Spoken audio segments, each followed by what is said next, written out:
continue. So let's wait until my screen is displayed to you as well. Thank you. And let's continue for the second part of today's seminar. And in the second part, we will continue with the introduction to the Python programming language. And after a break, we'll look at NLTK, Natural Language Toolkit library for Python. Maybe before we continue with working with Python strings, one thing that programming can be useful for is, for example, there was a question about processing survey data, what you can do with a programming language such as Python is you can write some actions to be done with your collected material once, but you can then apply these actions on responses from thousands or 10,000 records. So you write something that manipulates data, and then you can run it massively on large amounts of data. And that's maybe a difference where you would use a programming language instead of just working in a spreadsheet, for example. But let's continue with strings. So string my name contains value Uldis, my name, and we can use a method called replace to replace some substring in that my name variable with another substring. So, for example, to replace all occurrences of capital U with VA. And if I execute this step, you will see that Python displayed text Uldis. Well, Uldis is next door giving another Python workshop or more advanced topics. But we got a changed version of the my name value, but it was only returned back to Python and printed here, but the contents of my name variable did not change because you can't directly change strings. What you can do is you can assign the value of this replacement operation to a variable. You could assign it to a new variable, say new name, and my name variable still is not changed. But if we need to replace some value inside the variable, inside text string, what we can do is do this replacement operation and then assign its result to the same name that we were working with. In that way, my name will be assigned the new value of this replacement operation, and my name now is Uldis. Let's do some more things with Python. So let's call a capitalize method, and you see that only the first letter is capital. And here are some operations demonstrated on another string, quick brown fox. We can convert it to a title string, like that. Or we can capitalize it and have only the first letter being large letter. What else we can do with string operations? Let's look at a simple sentence. A quick brown fox jumped over a sleeping dog, which maybe has some extra space characters in it, maybe something else. We can search for text inside some other text variable. For example, if we have a sentence, we can check if word fox is inside this sentence. So fox in sentence. And the result is true because the word fox appears in this sentence. Next, we can split text strings. For example, we can use a method .split without any parameters, so opening and closing brackets. In this case, the sentence will be split into words, into a list of words. So that's the list data type. A list consisting of all the words. These spaces have been removed, but they have been used as separators to indicate us where a word ends or starts. And we can do the operation in the other direction as well. Tell Python to join the contents of the words variable, to join it back using spaces as a separator. And what Python will do, it will take every word, add a space to it, then the next word, and so on. So here we indicated that we want to join words by dividing them with space characters.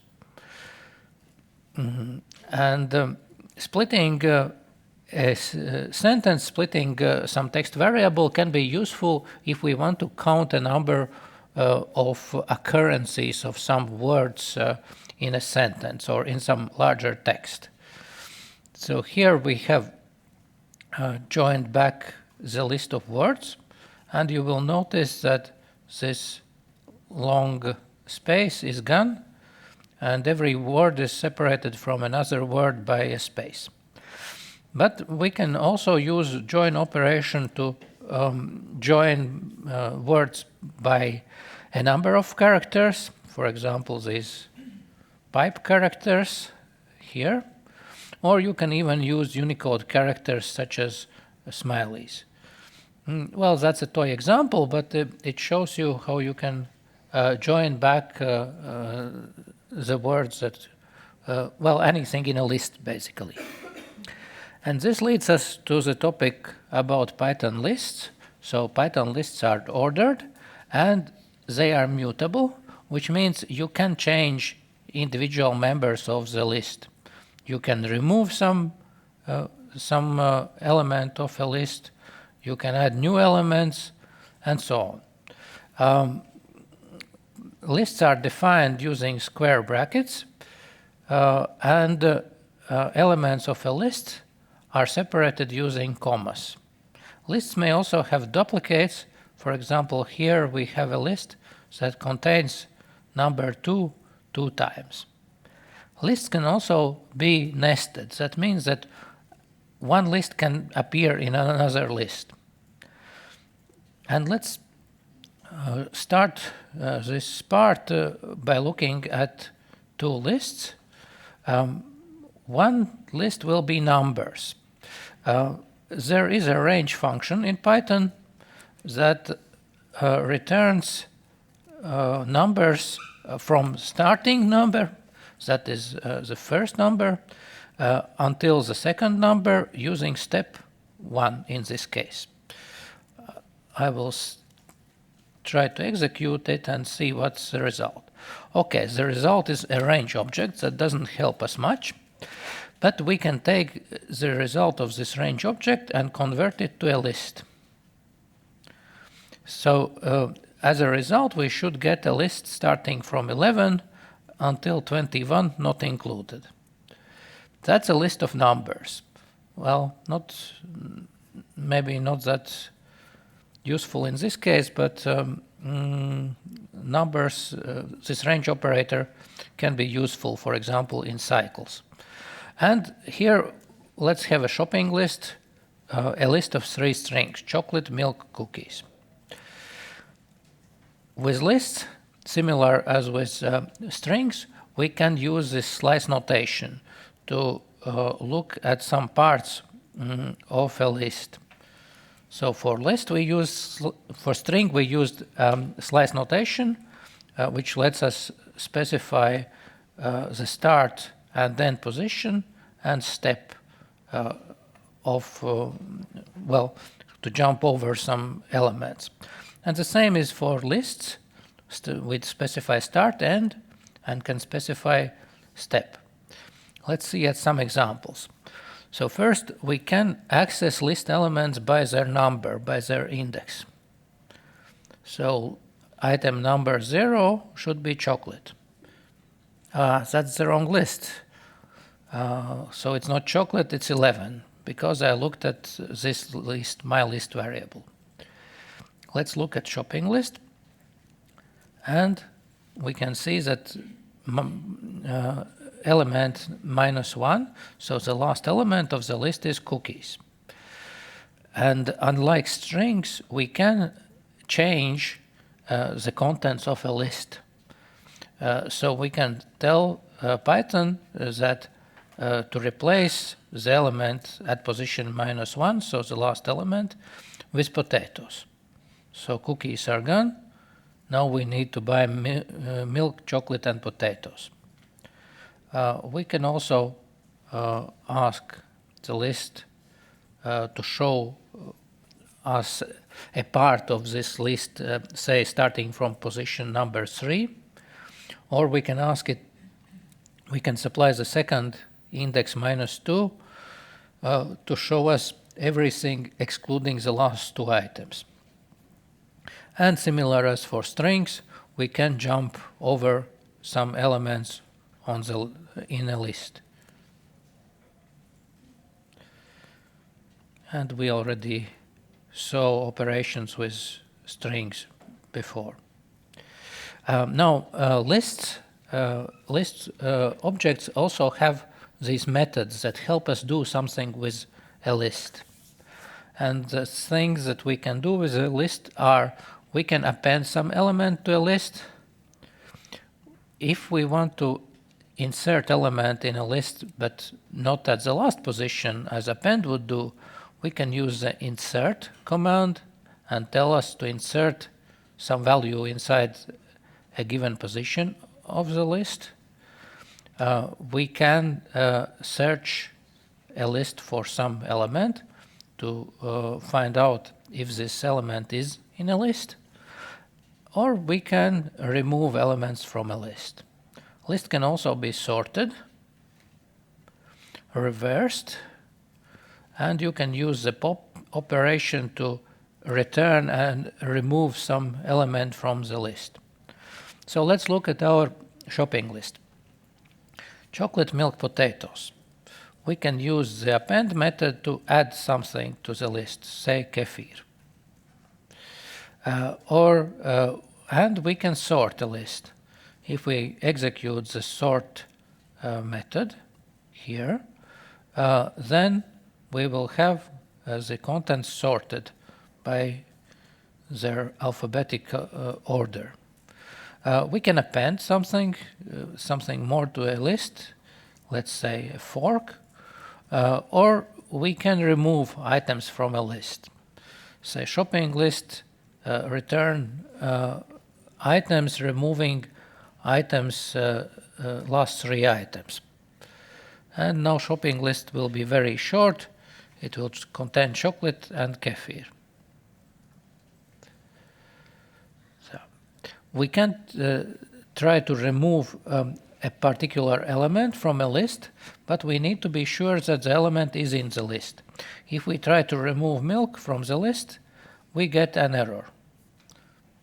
But we could remove chocolate, and that would leave a list with only kefir drink. We can look if some element is in a shopping list.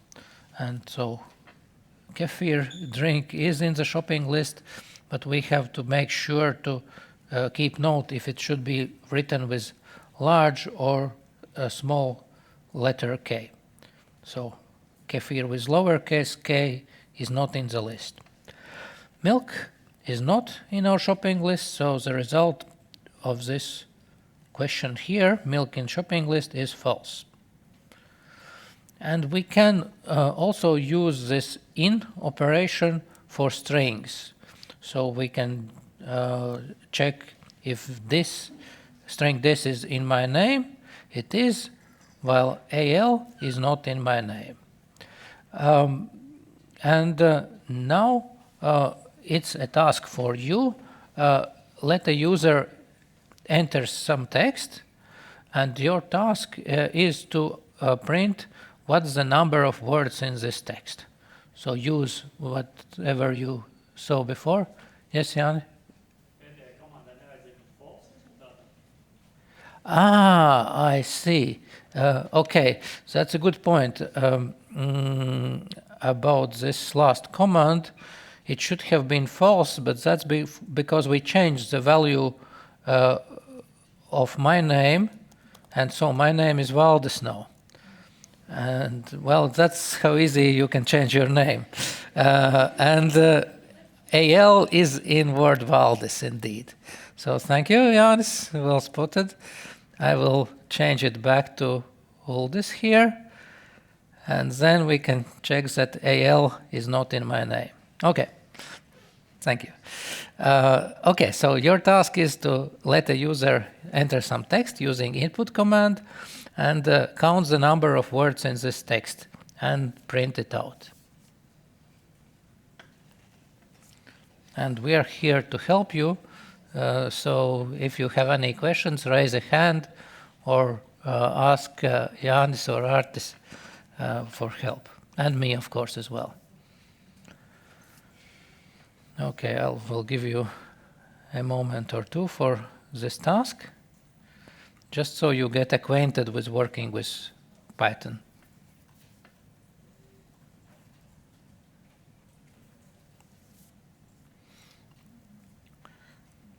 And I will start typing as well.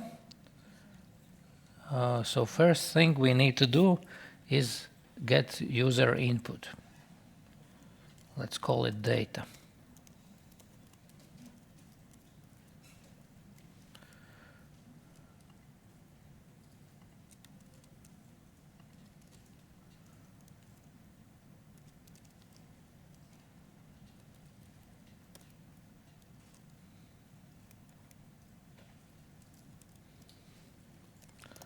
So I will just print the data, but your task is more complex.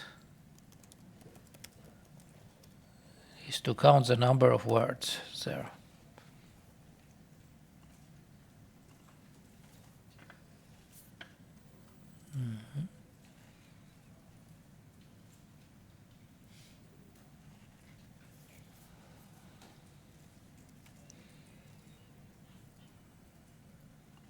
Okay, any questions so far?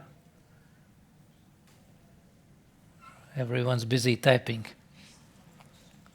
Okay.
Okay, so the next thing we need to do with that data is we need to split this text into words. So for that, we'll use the split method.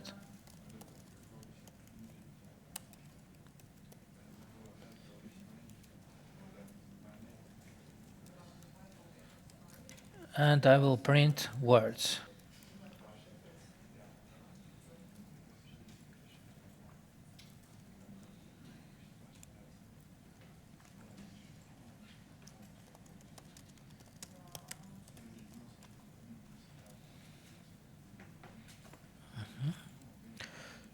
So now I have almost solved this exercise.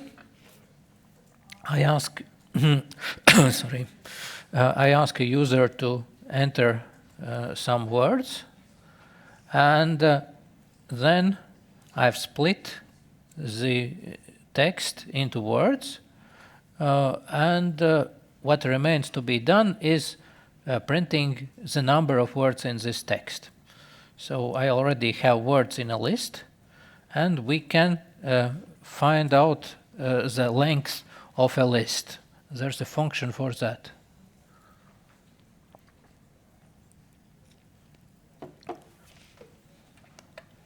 Okay, and let me show you the solution to this task. If anyone has questions, do raise them. Everyone finished the task? Nope? Okay. It's not finished yet.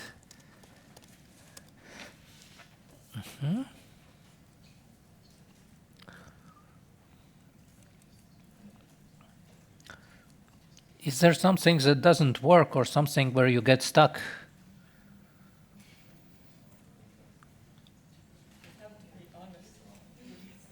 Yes. Just trying to find in the notes where, like, what exact phrases and things to put according to the task.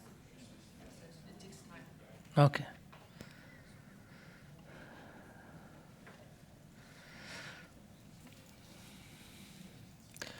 Oops. I think that I copied everything, but it shows an error. It- The string object is not salable. Okay. Let Janis check that.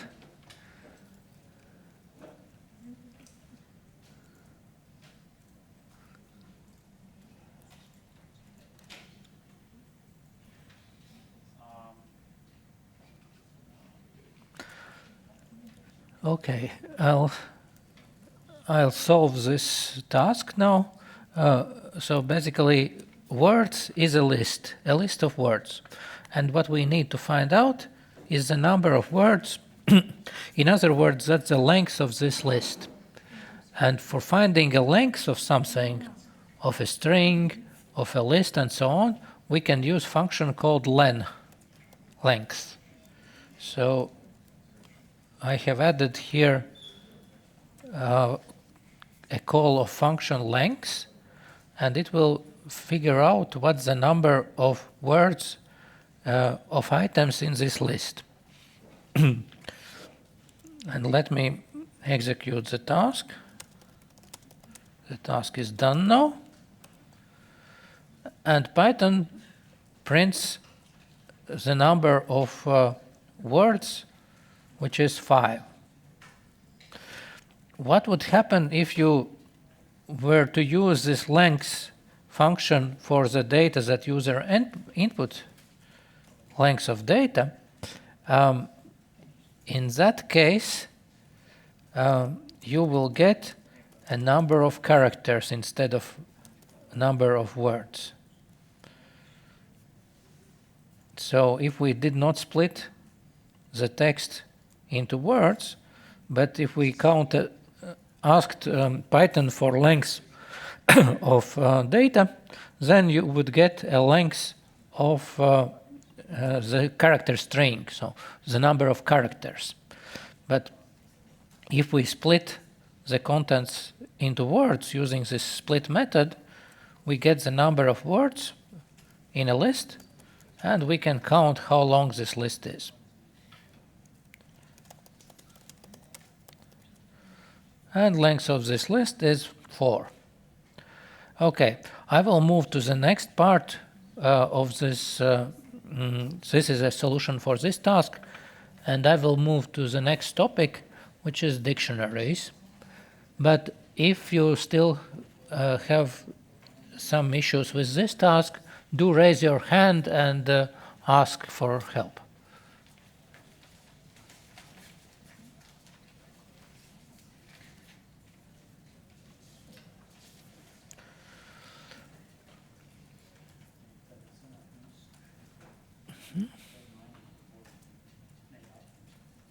Okay.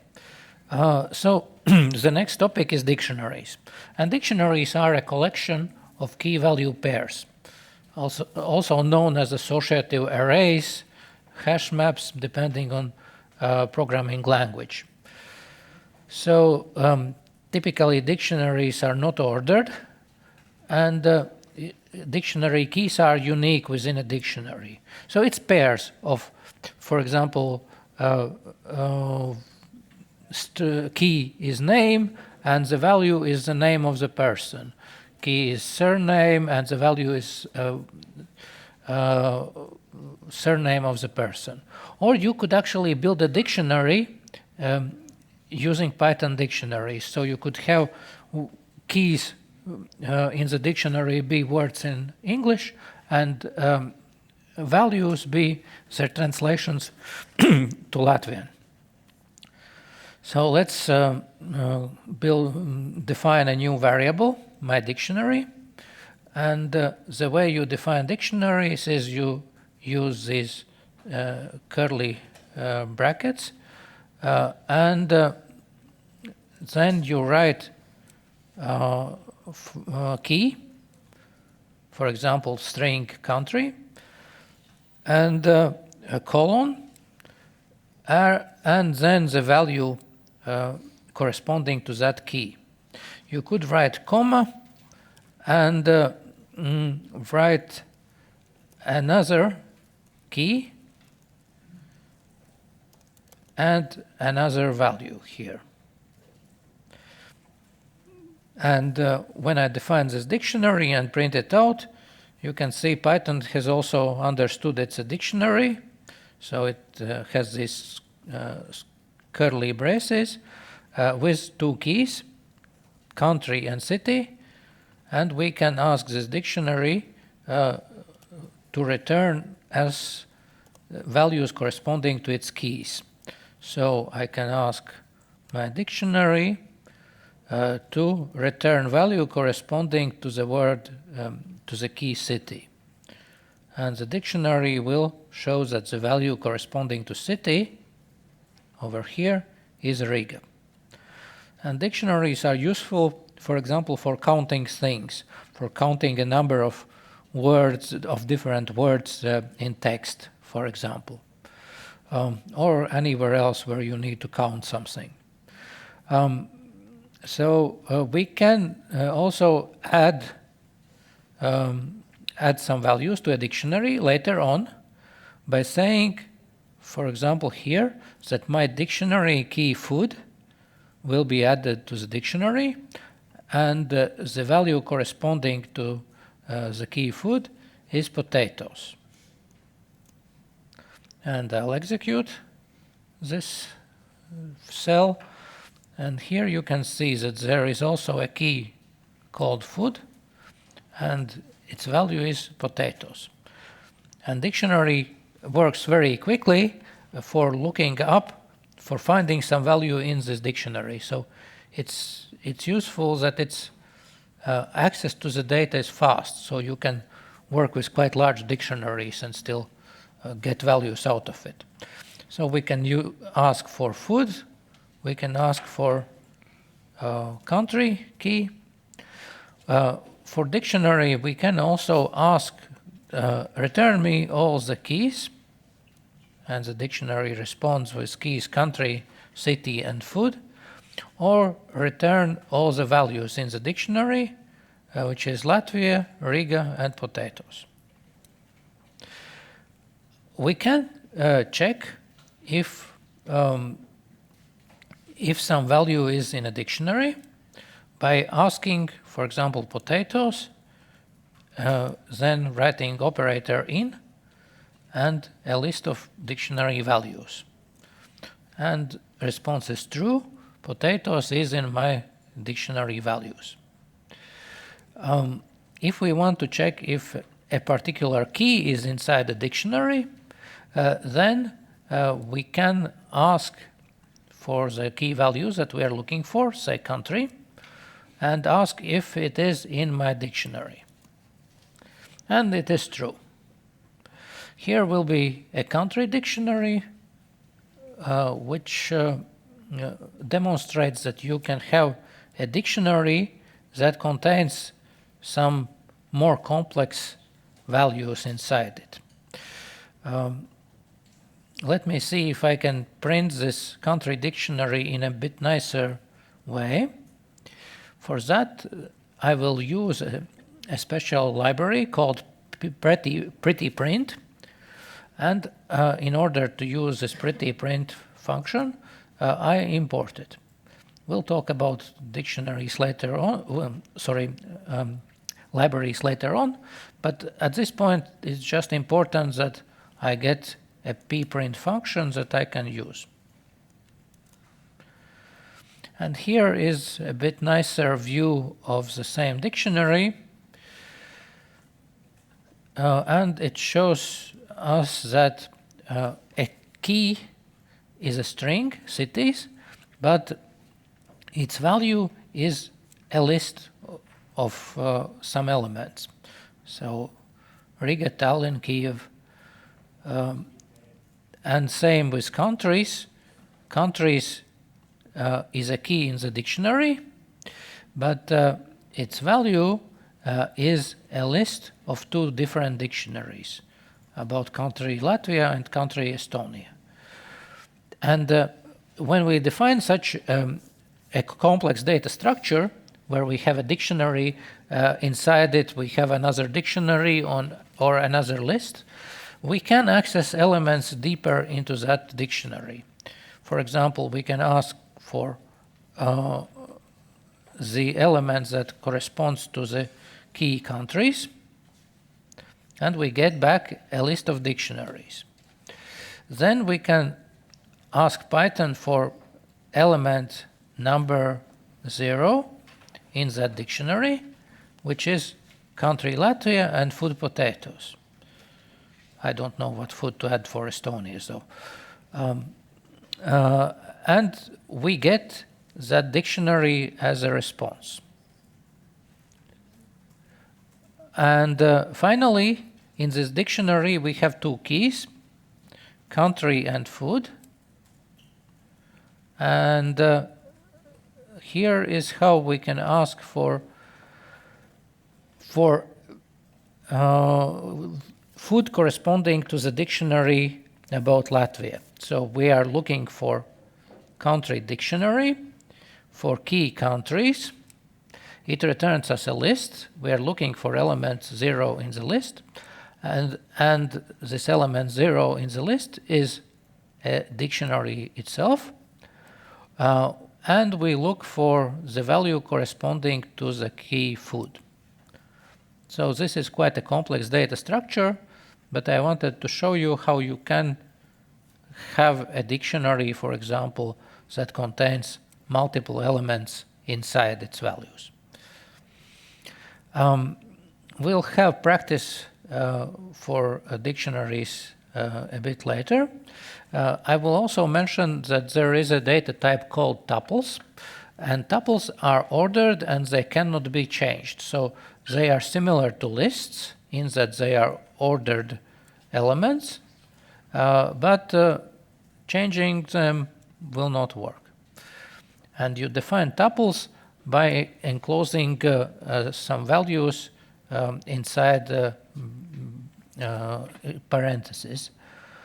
For example, we have 6, 4, 9.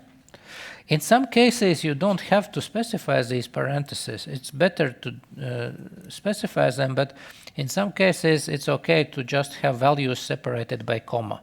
And Python already knows that we want to define a tuple. So a ordered set of some values, 4, 9, 16. We can access some element of this tuple, for example, 16, element.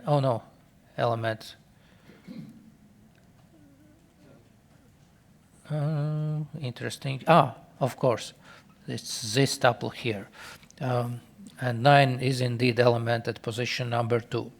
But we cannot change tuple elements. In a list, we could say list position 2 is something else, but here Python doesn't allow you to change tuples.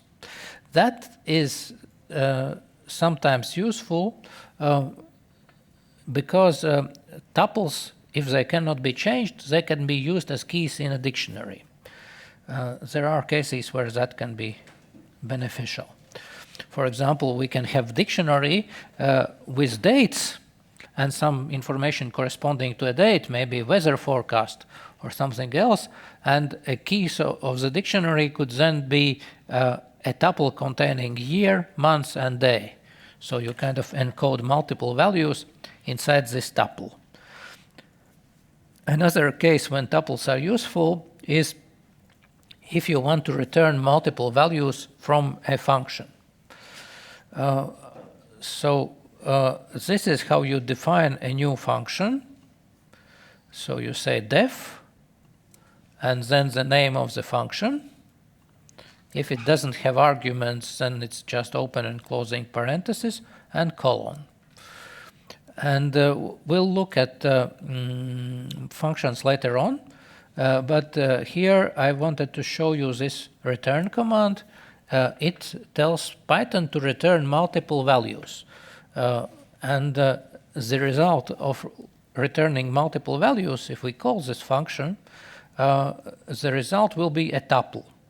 So that's how we can, let's print result, and result is a tuple consisting of 3 elements, 1, 4, and 9.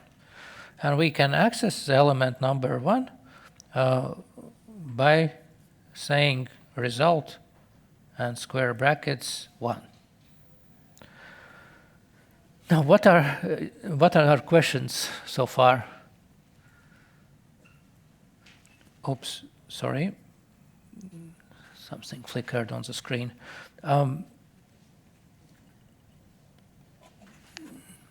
Something with my video signal. I hope that recording is still going on okay. All right. So the next step is to look at flow control. Flow control tells us our program to choose different paths, different things what to do, depending on some condition. Or we can run some commands repeatedly in a cycle for example, all elements of a list or all elements of a dictionary. And before we can talk about flow control, we have to talk about conditional operators. These are less than, larger than, less or equal, larger or equal operator that tests if two values are the same, not equal operator, it tests if two values are different, and then also and, or, not. So different things that you use these operators to get Boolean values that you can then test for in flow control operators such as if. And well, we can check if, say, some mathematical expression returns the values that we expect it to return. And notice that when we assign some value to a variable, for example, we use 1 equals sign.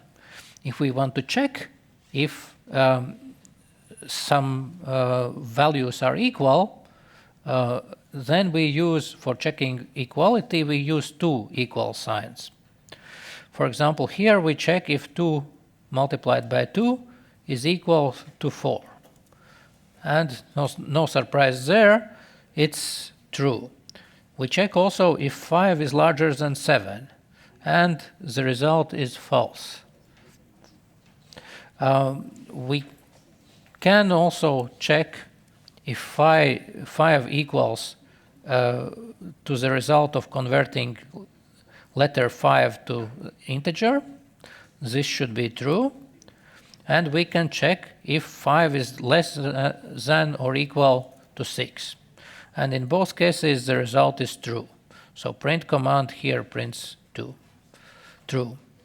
And here are some more comparison operators. For example, we check that 5 is not equal to 6.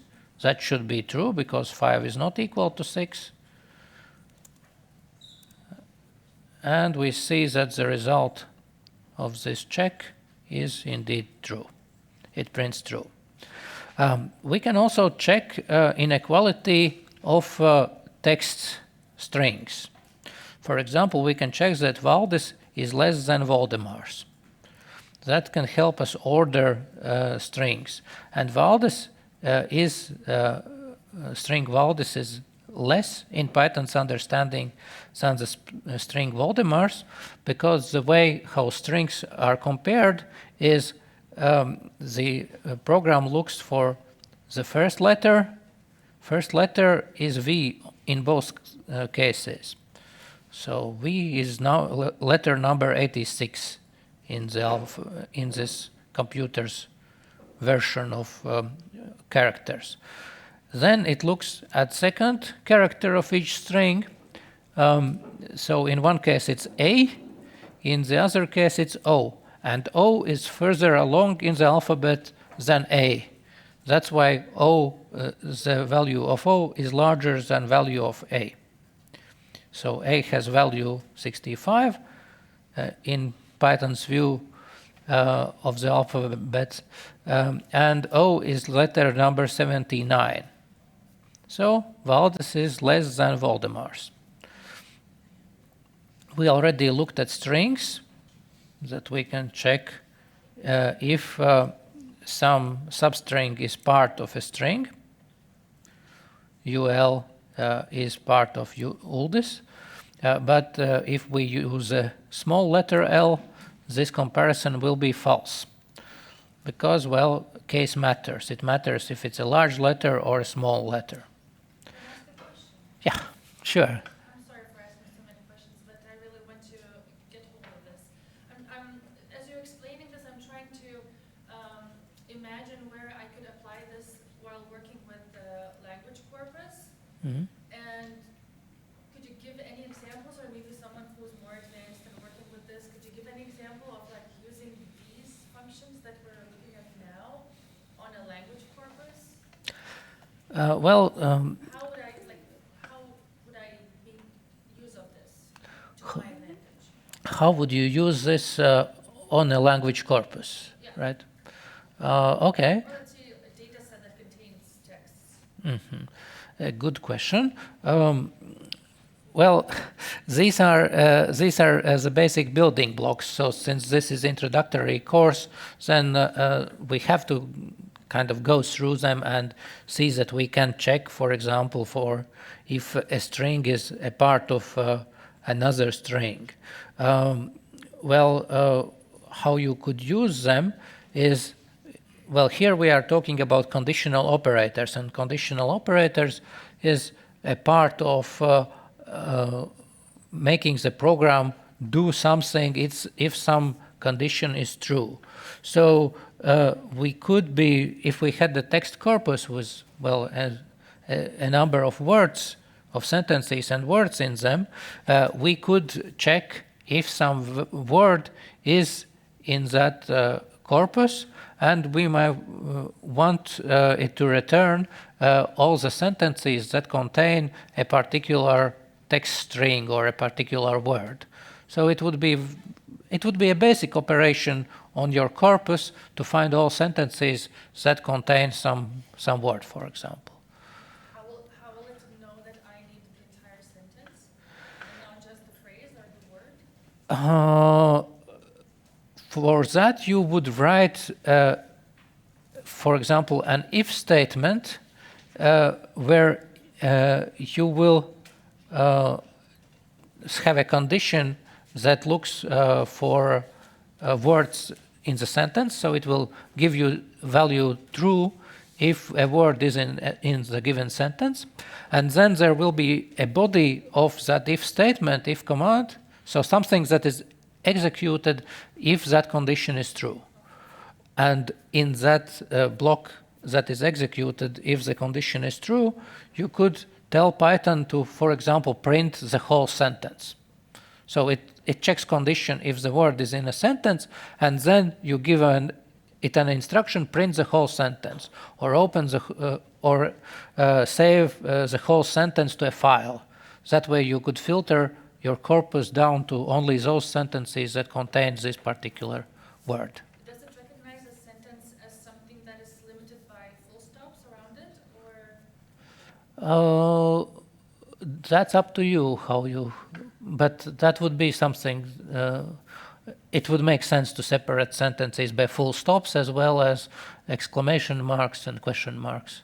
Because in other software, you need to clean up the full stops, let's say in the middle of a sentence, if you have something like etc., right? You put a full stop and then it might appear in the middle of a sentence, but if it recognizes the end of a sentence with a full stop, then, it doesn't give you the entire sentence. That's true, yeah. Clean it out. That would be an issue. It would be separated into two sentences. You need something more sophisticated to ignore that, etc. Okay. All right. So we can check if some phrase is inside a word, and we could check the same way if some text is in a list. So this is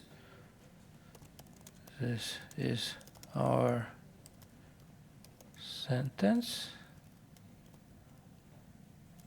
containing text.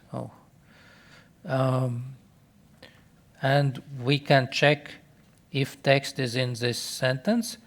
This will be false now because text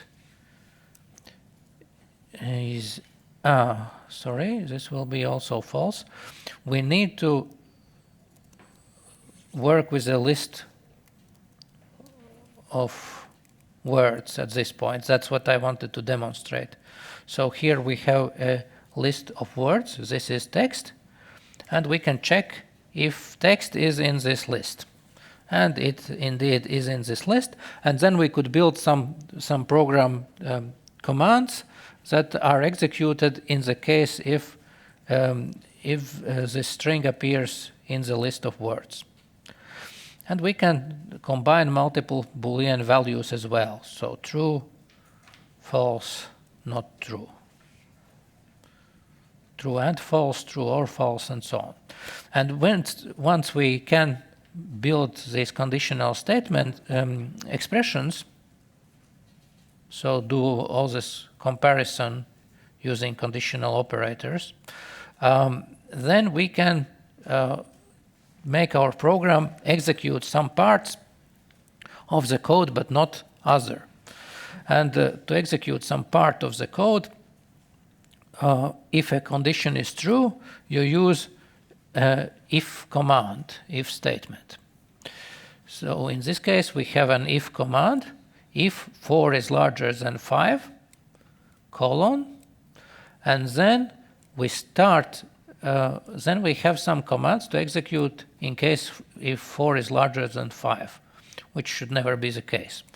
And the way we do it is, so we have this colon at the end of the line with the if command, and then we start the following lines with an indent.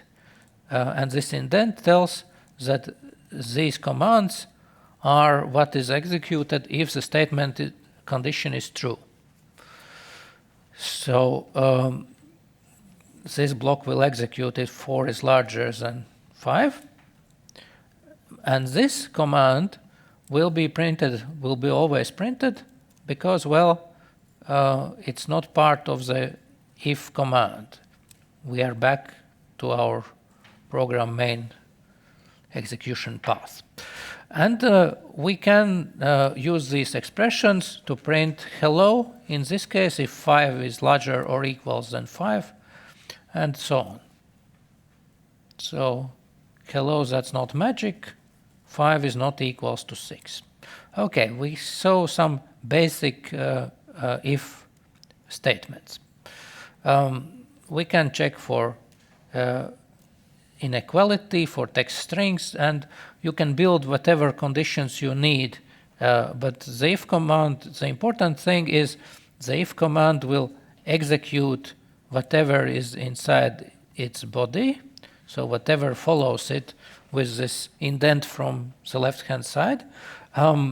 So if 2 by 2 equals 4, then all these commands will be executed.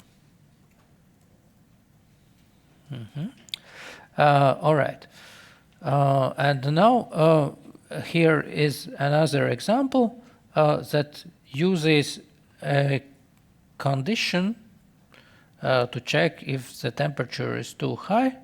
So here we have a program that takes user input, asking to enter temperature in Celsius. Then it changes the input string to a floating point number, and then it uses a conversion formula for converting degrees Celsius into degrees Fahrenheit. And then it prints temperature in Fahrenheit.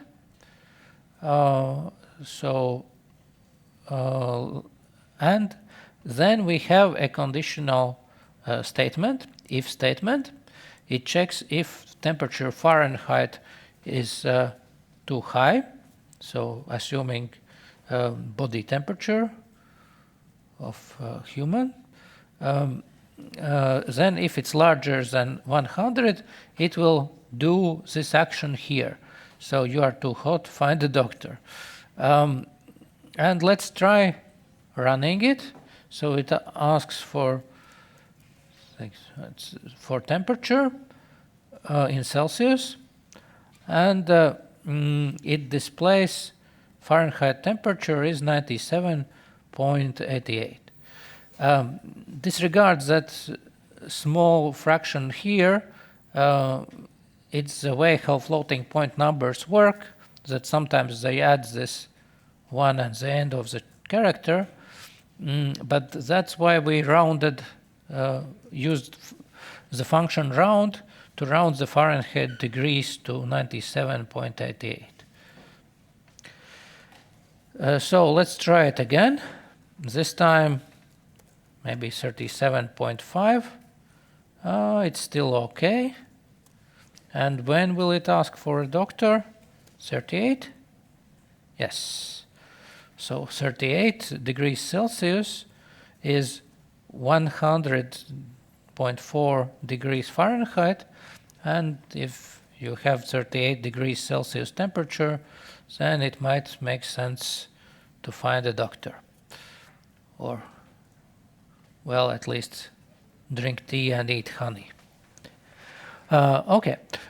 Now, here I have a task marked down for reversing the above program, but maybe I'll leave that for now. If anyone is already well versed in Python and wants to do this, you can do this, or we can look at it later. But I think we should go ahead, because otherwise we won't make it in time. So let's see what else we can do. We can also use the else block of the if command. So we can write if command if something is true. If a is larger than 5, then do something. Else, if it's not true, then do something else. For example, say that a is not larger than 5. In our case, a is 13, and that's why this command here is executed, because a is larger than 5. If a were, for example, 4, then this part will be executed, and it will print a is not larger than 5. And then there's also elif keyword, which means else if, and it lets you test for conditions. Well, basically, you check the first condition here, if x is larger than 42, then you check if it's not true, else if x is less than 42, do something else, and it still leaves us the case when x is exactly equals to 42, and that will print text that is the answer to everything, with a reference to the Hitchhiker's Guide to the Galaxy book. And let's check. If we enter 10, it says you dream too little. That is command here.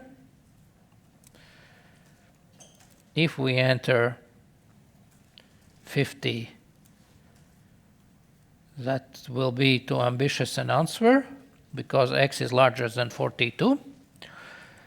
And finally, we can enter 42 and get this command here executed.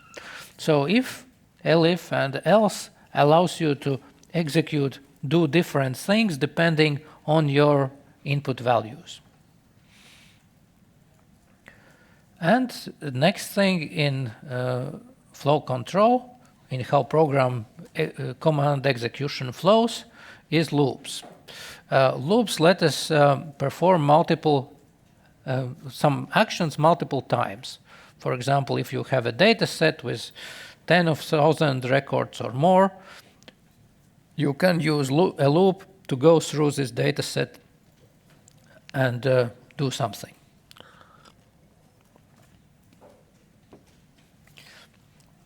And we have two types of loops.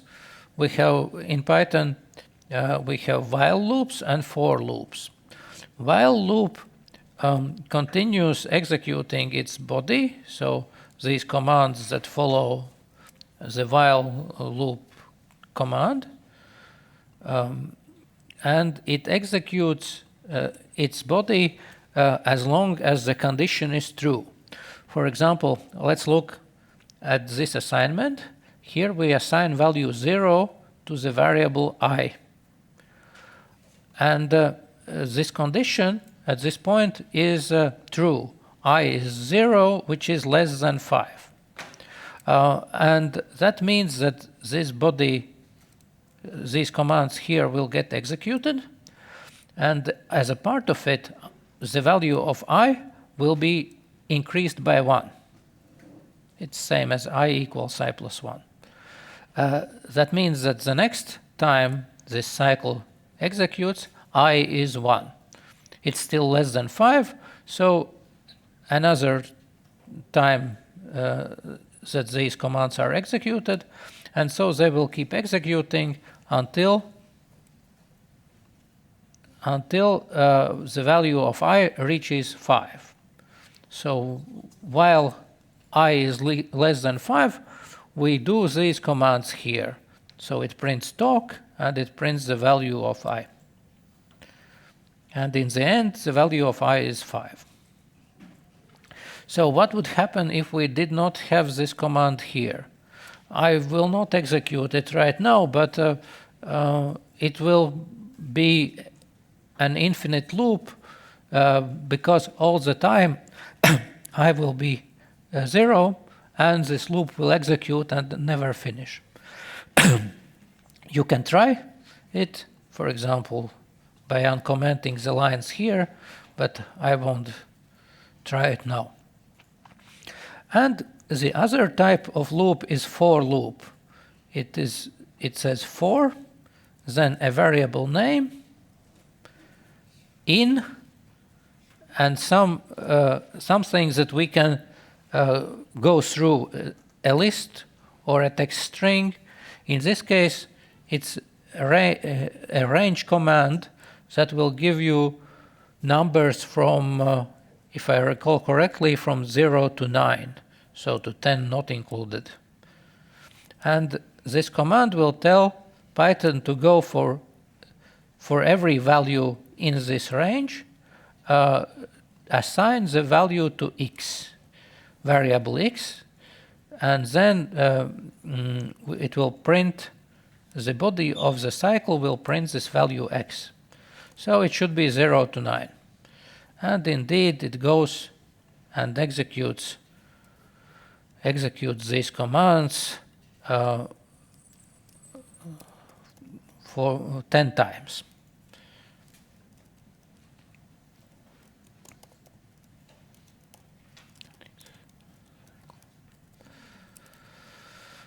And if I have more commands here in the body of the for cycle, then it will also execute all the commands that are there. We can loop, it's called looping through some values. We can also loop through lists, we can loop through text strings, and so on. For example, we can tell Python execute this cycle for every letter in text Uldis. Sometimes we may want to know the element numbers, that this was element number 0 in this string, and this was element number 2. For that we use function enumerate, and it kind of decorates this name with these elements with their sequence number. For example, here we see that U is element number 0, and so on. What else we could do? We could, so here is a last name variable with my last name, and we will have a cycle that goes through this text string, my last name, and inside the for cycle we have if command that checks if the number of the character divides by 2 without remainder. So if the character is number is even, then print something, print lowercase character, else print uppercase character. So we're kind of making Python build a string by checking the current number of a character, and every other character is converted to uppercase. So first letter with number 0 will be lowercase, then the next will be uppercase, and so on. What I wanted to show you here is that we can combine the for command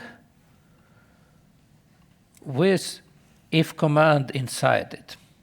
So since here we have these spaces that indicate that if command is a part of the for cycle, that means that every time this for cycle is executed, this if command is executed as well. And as a part of this if command, we print the lowercase letter, and we also build up a string called new string and a list, new list, where we append these characters that are part of the name. Let's just see what has happened. This command here built up a new string which combines the letters of my surname in alternating uppercase and lowercase order. And we also have a list here. Now, that was mainly a demonstration of combining if and for cycle. Let's now use this for cycle to iterate through a list and to iterate through a dictionary. That will be more practical examples than this one, which was mostly a toy example. And so let's say that my list is a list of numbers from 11 to 20.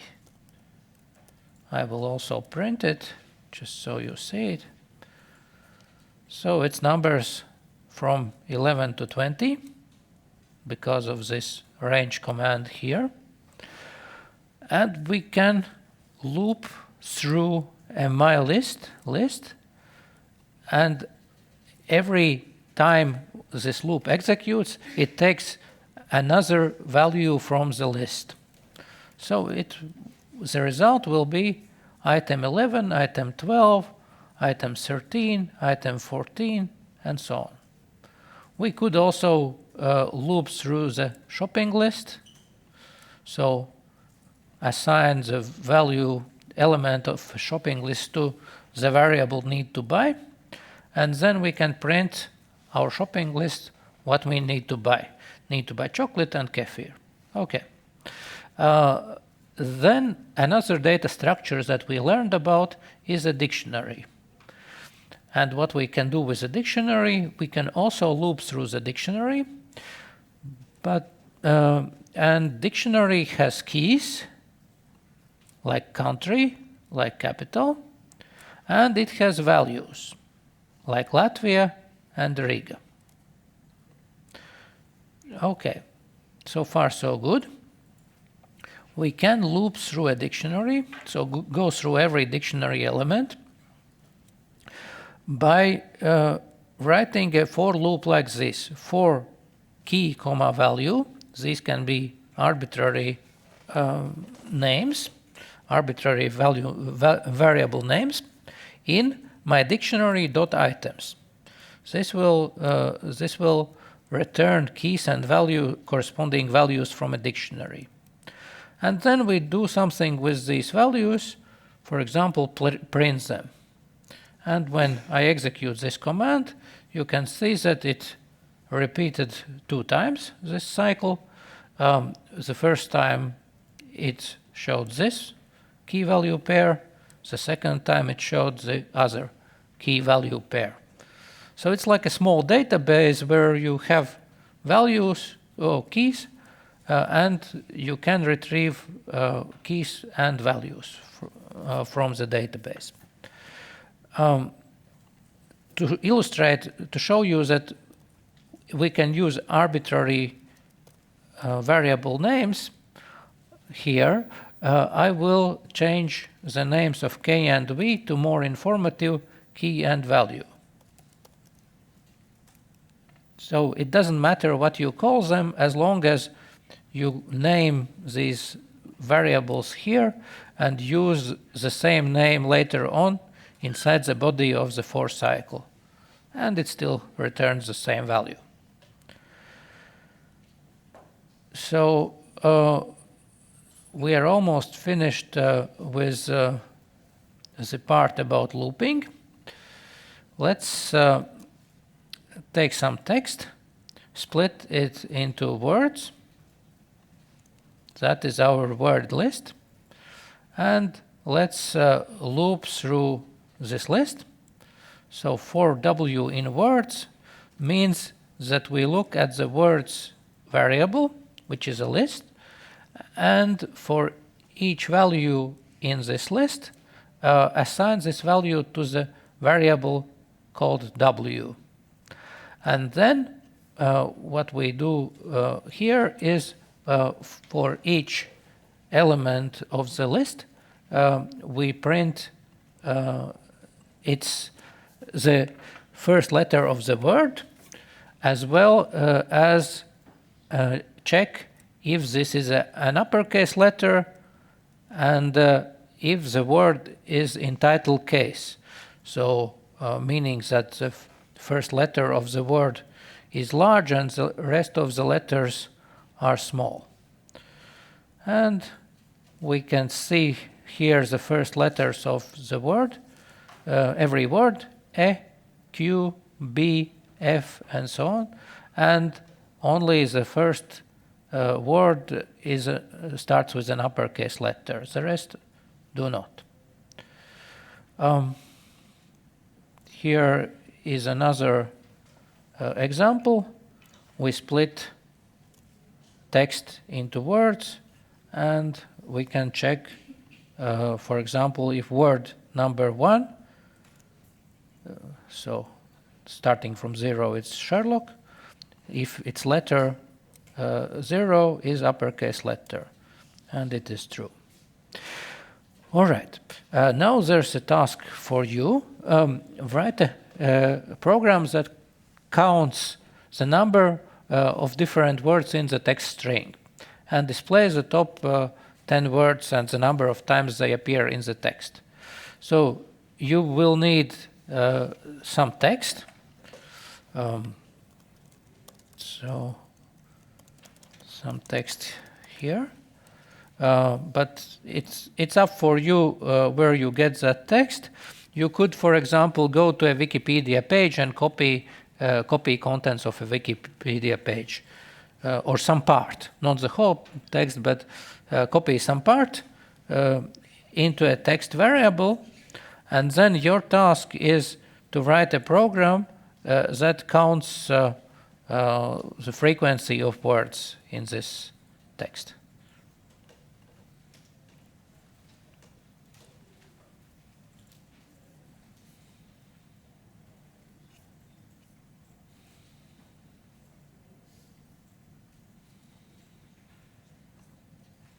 Mm-hmm.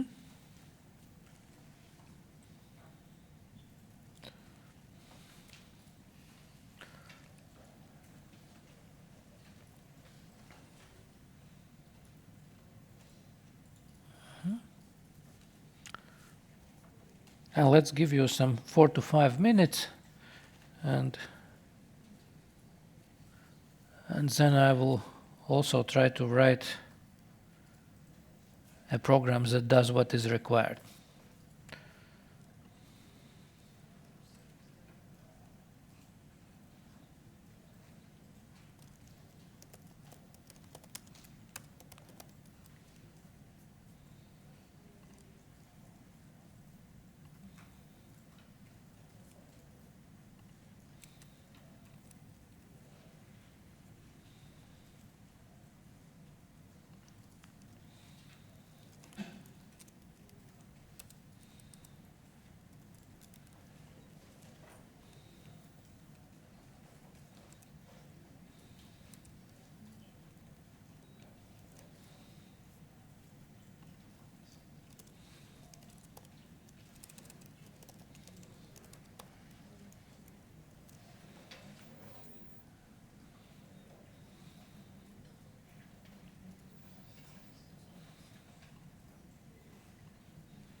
And this is the plan you can follow, kind of blueprint for your program. So split text into words, then use a dictionary to count the number of unique words, and then display the top 10 results. And let us know if you get stuck at any point, or if there are any other questions.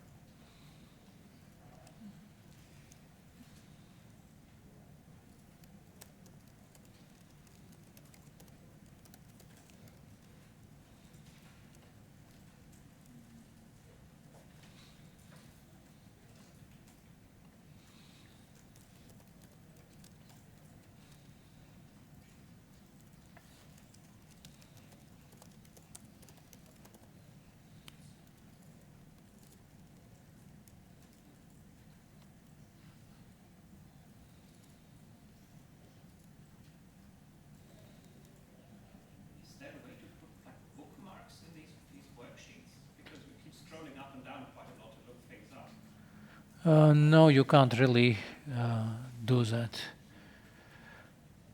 Well, yeah, you could use HTML hyperlinks as a way to do that.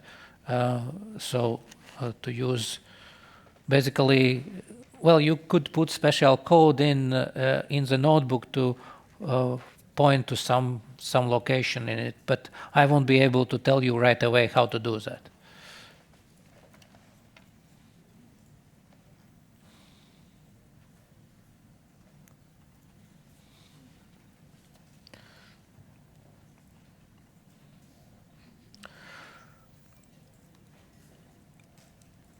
Okay, so what I've done so far is I've split text into words and defined an empty dictionary, because it will be convenient to keep the results in a dictionary where key is a word and the value, corresponding value, is the number of times this word appears in the text.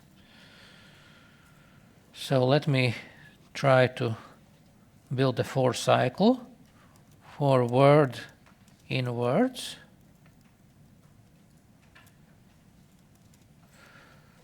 And starting with empty space, the body of the for cycle. And now let me think.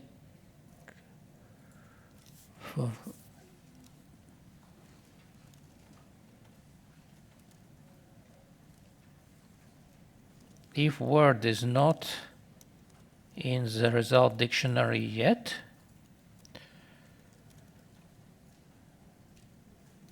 then let's say that results of word equals 0.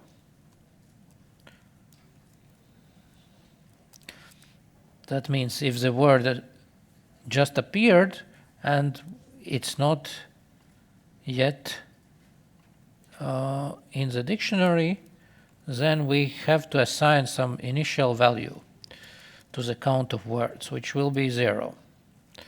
But if the word is in the dictionary, then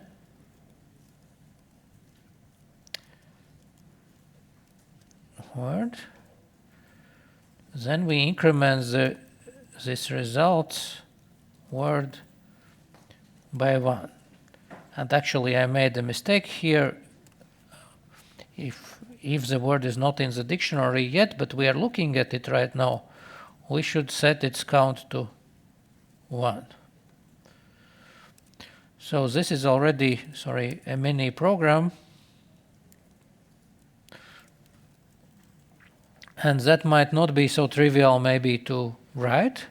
That's why I wrote it for you, but hope you got at least some way into solving it.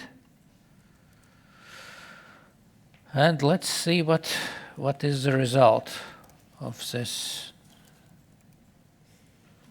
process. So do I have... Oh, sorry, print results.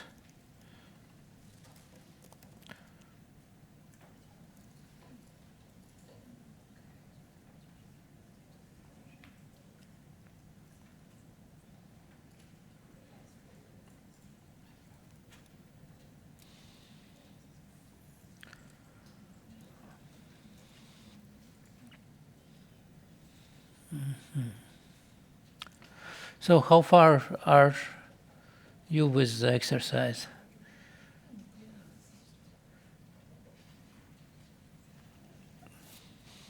This is already a mini program, so it takes more time. I realize that.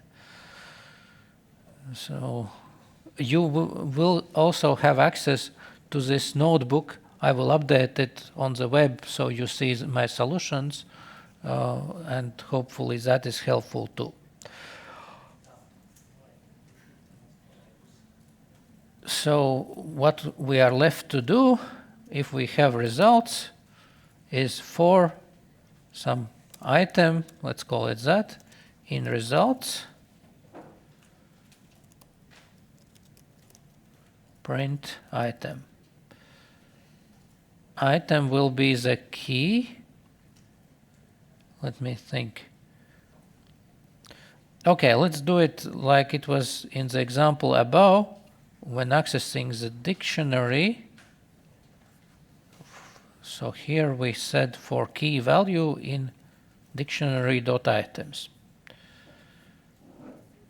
I will also write .items, item, comma count, and I will loop through a dictionary. Here you see that looping is useful.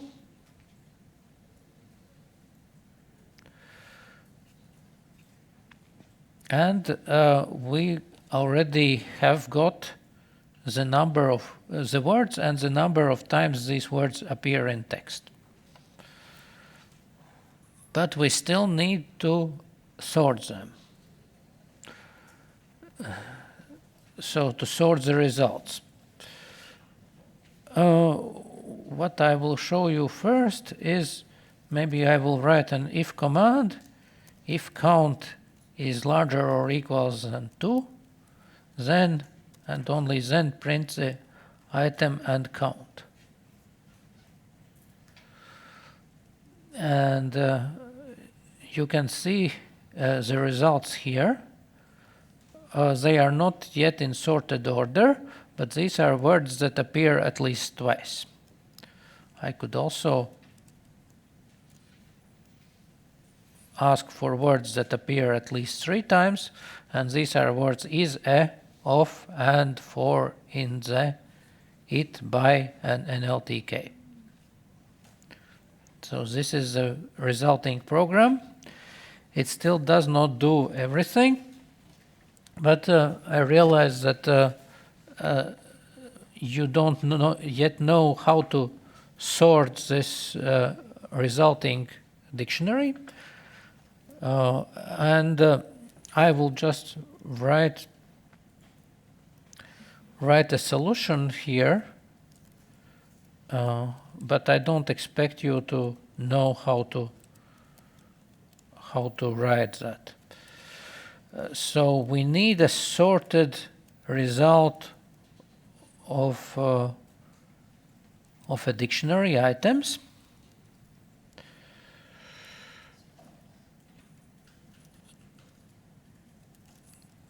And I will use such a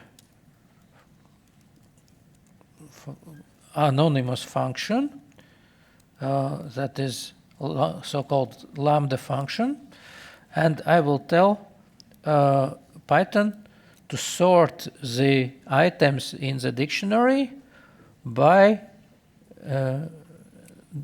keys and values by the second element, so by the value. And this sorted command should take care of the order of the results. So you can see that the program can get already a bit complex, in case if you are not familiar with Python.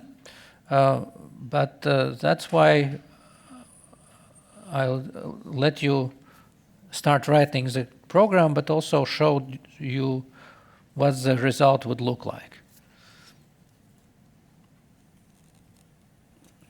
Can we please stop here for a moment? Yes.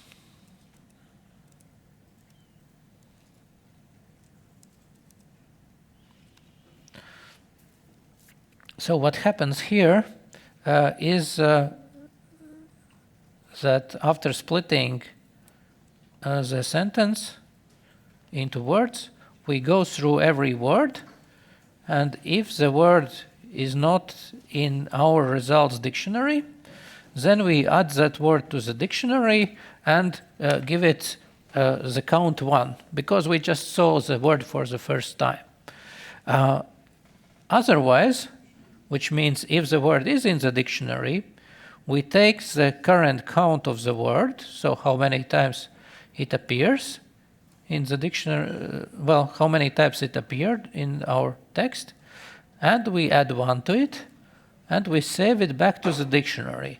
So this way you can see a practical use case for a dictionary where the dictionary contains words as keys, and word count as values.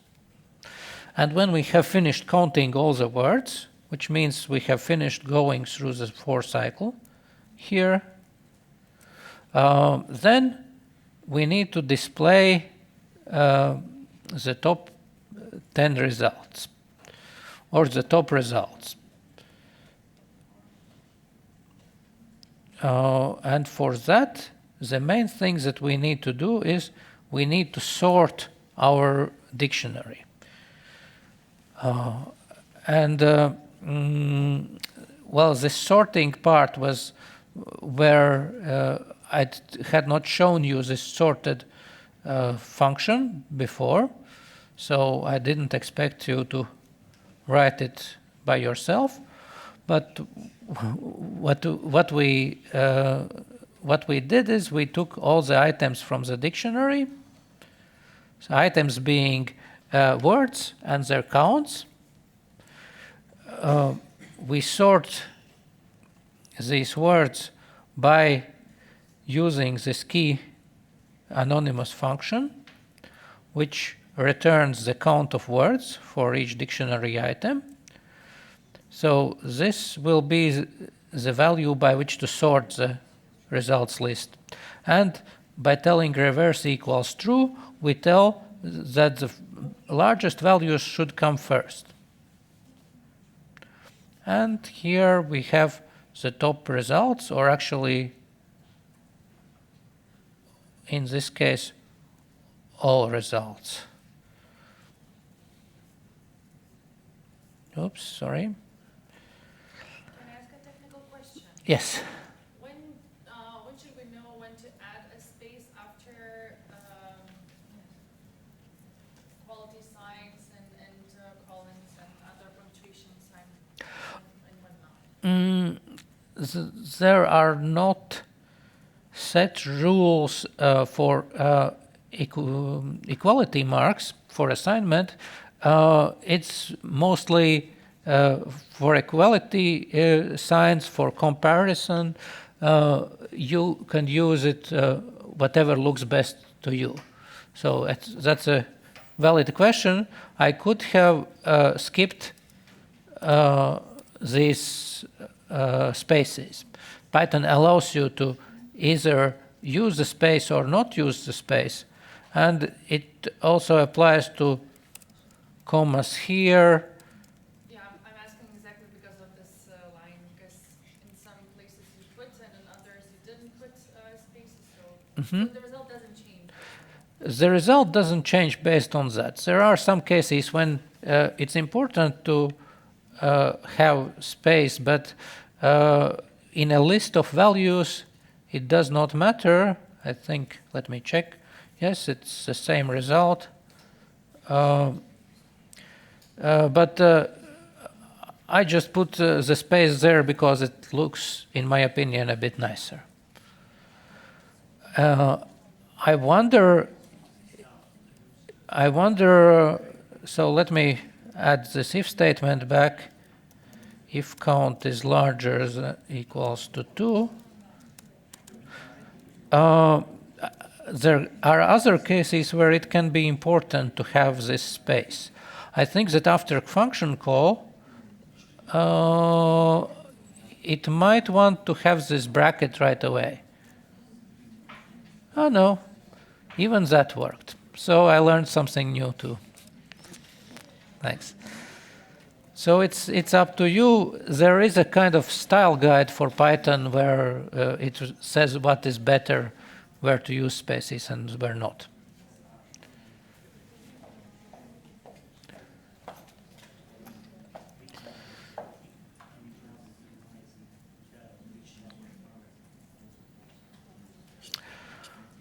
Okay, so